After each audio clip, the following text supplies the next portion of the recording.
Hello everyone, my name's Karen Blenn, and welcome to the first episode of Dungeon Delvers, where I talk about all things Dungeons & Dragons.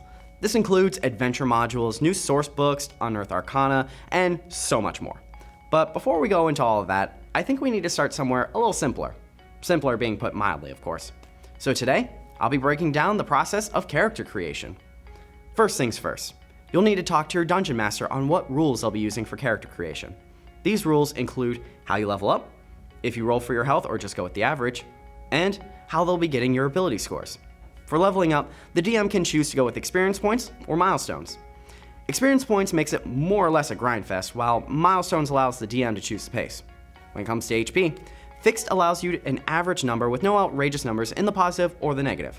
But with rolled HP, you may have a very high health pool at any point, or in some scenarios, you roll a bunch of ones and are easy to beat up. And when it comes to your ability scores, some DMs like to allow you to roll for your scores, or use a standard point array, or even use the point buy system. For brevity's sake, moving forward, we will go with experience points for leveling up, fixed HP, and the standard array for ability scores. This way, I don't have to keep re-explaining what these numbers all mean in the future. After that discussion, you get to choose your race. There are dozens to choose from.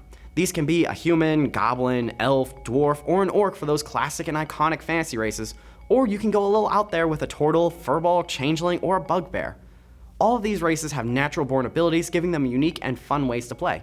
For example, the turtle race have natural armor in the form of their shell, as well as getting claws to use in combat, and are able to hold their breath up to 1 hour. The downside is that these guys can't wear armor due to their shell.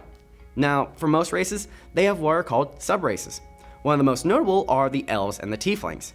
They come in all sorts of different forms and each have different powers and abilities. So be creative and have fun. After picking your race, you then get to choose your class. As of recording, there are 14 classes available. These classes all have special ways of working in the world and have subclasses to help specialize even further.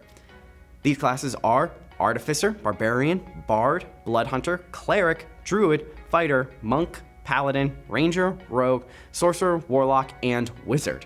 Each class has specialties too that makes them even more useful in certain scenarios. This means that the Wizard will be the one figuring out the riddles of the Sphinx, while the Fighter guards them from the endless horde of the undead coming their way. But after you choose your class, you pick your proficiencies and any subclass that comes with it. Then we get to your ability scores. There are 6 scores that determine what characteristics your character has: Strength, Dexterity, Constitution, Intelligence, Wisdom, and Charisma. What do these all mean? Well, Strength is how strong you are, Dexterity is your reflexes, Constitution is how healthy you are and are able to resist diseases. These are your physical stats. Then we get to your mental stats, starting with Intelligence, which is how smart you are and how well you can remember things. Wisdom is street smarts as well as knowing how nature works. And finally, Charisma.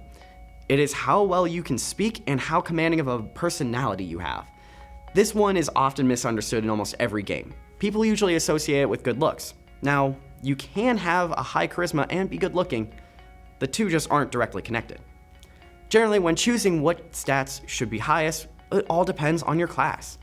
Each class needs at least 1 score to be high to be effective. For example, the Wizard, Artificer, and Bloodhunter class all use Intelligence for their spellcasting, so generally, you want those stats to be the highest.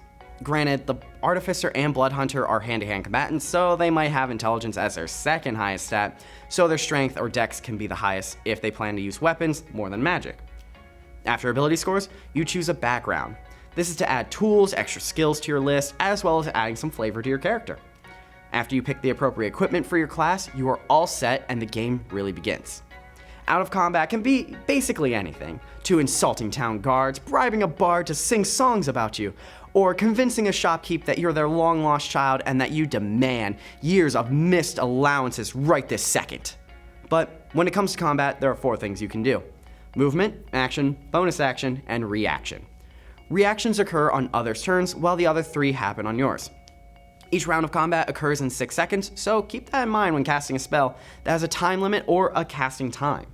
There are tons of scenarios and different ways to play, but that pretty much covers the basics of what you need to know to get started. So grab some snacks, a couple of friends, and nag that one guy who knows how to DM to run a game for you, and have fun. But I want to know, what class do you guys like to play the most? Or what race is your personal favorite? Why don't you let me know by tweeting me at ZTVGoofingOff, and be sure to use that hashtag DungeonDelver. And until next time, I'll see you guys later.